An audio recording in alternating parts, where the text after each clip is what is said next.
Hey friends, Aaron Sager back at ya with Benny Boy. The McCarthy Magic, back by popular demand, Popular demand. 2.0. He's got his headgear on today. Yes, Easter. Easter theme, just in preparation for next year. It's coming up soon. It's around the bend. Now, Benny, after the success of the last video, Yes. thought I'd bring you back Yep. and talk more about the McCarthy Magic. Mm. Quoted. Yes. What I'd like to talk about today is I like the story of someone in their youth who's bloody gone the hard yards when it comes to sport. Know what I'm saying? Yeah, I do. Yeah. I think I know where you're headed with this. I myself didn't really go the hard yards of sport. I dabbled in a bit, but yourself represented or trained with some very high level hockey sort of people. Yes, very popular sport, hockey, field hockey. For those that don't know Those it, Canadians out there. not ice hockey. It was yeah, mate. That was from age 5 to 21. It was Good God. It was my sole purpose in life to Yeah. be the best hockey player in the world, and yeah, it wasn't until about 21 that I sort of redirected my focus and started my career in the fitness industry, and but yeah, it was what I was my number one focus for a long time. Cool. And that's like, there's a few, because especially at any age in between those numbers, I wouldn't know what that meant. Like having a sole purpose in those ages was fucking drinking alcohol. Maybe not as low as 5, but up in the older years of that range. What was it like? Like when did you sort of? I've got a bunch of questions actually that sort of sparked up then. But when did you sort of feel like you were like, yeah, I'm pursuing this, like I'm really going to put in 100% to this? Yeah, from an early age, when I And I'll just interrupt as well because we'll say like you represented Australia, right, for hockey. in a junior capacity, junior. up to the age of 21, Yeah. I was, played for Australia up to the age of 21 in the junior Olympic type of environment. Yeah, so it wasn't like you represented bloody Cloncurry or some shit like that. It was like high level, like the highest level for your age group. Yeah. In Australia. Yeah. Yep. And so sort of going back to that question, when did you realise that was what you really wanted to focus on? From an early age, when I first started playing, I think most people have that play sport to some competitive level, have the aspirations to, play for the country or whatever it is. And I suppose I just really drilled down on that and really focused on that and trained hard and had some luck along the way. And then. So when were you like, that's it? Like I'm spending my time on this and like this alone. Yeah, 13, 14, 15 was when I really started to focus. Were the people around you equally driven, or were they like? Because when I think back to that age, and I was like, fuck, like I want to play Final Fantasy VIII a bit more. You know what I mean? And my friends were the same. Yeah. Were you equally driven by the people around you? Yeah, my family had a lot to do with it. My family was always involved with sport, and my sister's now husband went on to play 3 Olympics in 3 Olympics in the sport of hockey. So he was always around. He was always around family group in the family environment, and so he was someone I always aspired to achieve similar things. So.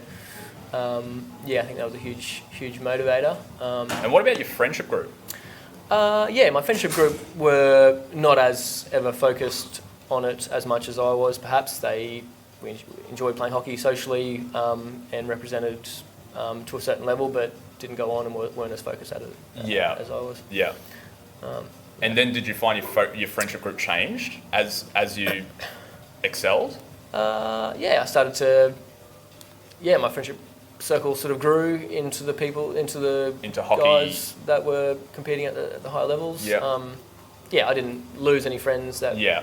weren't continuing on with it, but my friendship circle grew. Cool. Yeah. What do you think, like, and there's, of course, pros and cons to, at such a young age, being so driven, right? What do you think some, like, one or two massive takeaways were you to be, because the environment is extremely structured, like, you're pushed to your limits, like, and you're expected, a lot of is expected of you, right? Yeah. What do you think the, like, one or two pros, like, big takeaway points were for you? There was, looking back on it now with a bit of perspective, I almost feel a bit embarrassed or a bit uncomfortable about how single focused I was, that there was nothing else that I was working on, my schoolwork, for example, or there was, that all went to the wayside. It was just about hockey. So if I had the time again, I would probably have a bit more balance in my life and understand that there's a lot more to life than succeeding in one particular area. So that's probably a con in a sense. Like, that's something you would change. Yes. What's something that you're like, I'm so glad that this happened. Yeah. Like something you took that, someone like myself back at that age, like, I couldn't imagine being so driven, you know what I mean, towards anything, Yeah. which I admire. Like, I think that's very impressive. Yeah, okay. Well, it was a bunch of things like discipline and the ability to connect everyday habits to long-term success. For sure. I attribute to my hockey training days. And so that's carried on to your life today, like that understanding that menial daily habits that don't have immediate results produce long-term success. Yeah, absolutely. Yeah, I think I can attribute that to. And that would come, like, in hockey, would that be like doing the same drill every fucking day? Or like, what are some examples like? Exactly, that is an example. Doing all the basics to 100%, so really boring medial tasks exceptionally well, early mornings before anyone else was at training. Sure. As an example, or doing the extra fitness work or the strength work that would try and give me that edge that perhaps you don't see rewards for week in, week out, but over the long term you start to see the results. Yep. So that discipline and that connection, that small habits over time create success. Yeah, that's some of the big takeaways. How have you applied that to your life today? And how's that carried through? Your headwear? Yeah, well, this is a bit of an exception. I think there's many things that I habitually do that create some success in my life. The first thing that came to my head when you just said that was, I'm really good at flossing. Over the last year, I've noticed that, actually. Flossing morning and night very, very well. Mate, So, I've started taking that up a lot more regularly how's it going? with those little Woolies flossing things that you put me onto. So You're welcome. Woolies, give us a shout out if you're listening. Select plastic floss things. They're genius. $1.69. There's about 50 in the pack. They say one use only, but you don't have to. Good to go. There you go. Yeah. So there's an example. One of many. Yes. What about running Snap Fitness, for example, isn't like a task that you can just hand over to anyone. like how do you, has that applied to how you run the business? Does it apply to your personal life? Like, Yep. So that connection of menial sort of small day-to-day things. everyday tasks. I suppose perhaps things like building relationships with members. So perhaps you don't see a direct benefit to that from a commercial standpoint, but that is a huge part of our philosophy to create long-term quality relationships with as many of our membership base as possible, which over the long term can perhaps set us apart to other gyms. That's one thing I was actually thinking, like, just before you said that, was the relationships you build with, like, not just members, staff, and really any, like, most people, you're very good at building that rapport, and a lot of that comes from just saying hello or asking about someone's day and giving a shit. Yeah. That doesn't automatically mean that, you know, they're going to be your best friend. Yeah. But it builds that trust and that rapport with people. And I think that's something you're good at. Thank you. No worries. Reciprocated. What about maybe one other takeaway point from that's such a structured, disciplined Yep. lifestyle? Okay. Through my hockey training days, in a team environment, through regular training once to twice a day, I would... Was that like every day, once or twice a day? Yeah. Like 7 days a week? Yeah, 6 days a week with some rest days in there. Just thinking about working in a team environment with different teams over the years, provided an opportunity for leadership in some capacity. Yeah, so, absolutely. I think I was able to take away some traits from that environment to help me be a better leader. Cool. What's like one or two of those traits, do you reckon? Without, like, I know it's going to sound like you're bragging, I'm asking just out of curiosity. Yeah, example.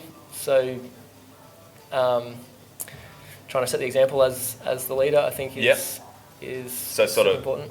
Doing, like, do as I, not that do as I say as I do, but you actually do as I do. Do the work. Yeah. And I think that's the best form. I think that's the best way you can be a leader is to do the work. And I remember, especially back when I first started with you guys, going back 5 years or so ago, you're the regional manager, but you were on the desk, like at every gym, doing the frontline stuff that every reception staff do. You know, it wasn't like you're just like sitting back going, do everything for me, you know, and I'll be back later. You know, I mean, there's a point when the business grows that you have to do that. Yeah. But you've been on the front line and you speak to members and you learn about members and you sell memberships and you build relationships with members and staff. Yeah. So it's not like staff and as a leader, they know you've done the frontline stuff. Yeah. And that's super important to me, and very lucky to have such a fantastic team that are carrying on what we've tried to achieve in those relationships with members and all the one percenters. That got a fantastic team at the moment that make my job easy. Cool. Yeah. And so we did touch on a con so covered a couple of pros, and I guess with being so focused so early, there are some cons that come with it. Yeah. Did you want to expand a bit more? You mentioned that one con where you feel like you wish you had a bit more balance. What sort of, and you mentioned schoolwork. Yeah. Like, do you feel like there are areas that you missed out on or maybe suffered a little bit because of your focus? Yeah, my schoolwork,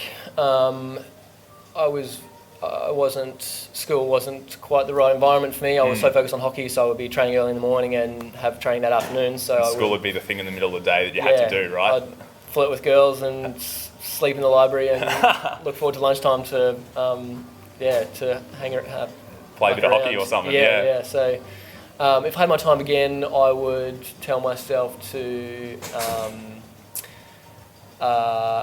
be a bit more passionate about learning. Yeah. So learning is a big one for you that you feel you missed out a bit on. Yeah. I guess the benefit of learning is you can do that anytime, yeah? That's true. You're catching up on something now, yeah. Awesome, man. No, that's cool. And I guess the important thing to note is there are pros and cons to everything, you know? And I guess to be where you are now, you had to, even though there may be you do it differently again, potentially, you wouldn't be where you are now if you hadn't have done it the way it was done. Yeah. You know? Absolutely. Yeah. No, the old wouldn't change it because it's who I am now. Yeah. Absolutely. I think there's plenty of people that'll be watching this video that will be perhaps struggling with different things. I think it's so important to remember that there are pros and cons to every situation, and stay consistent. Find what you're working towards and stay really consistent on that.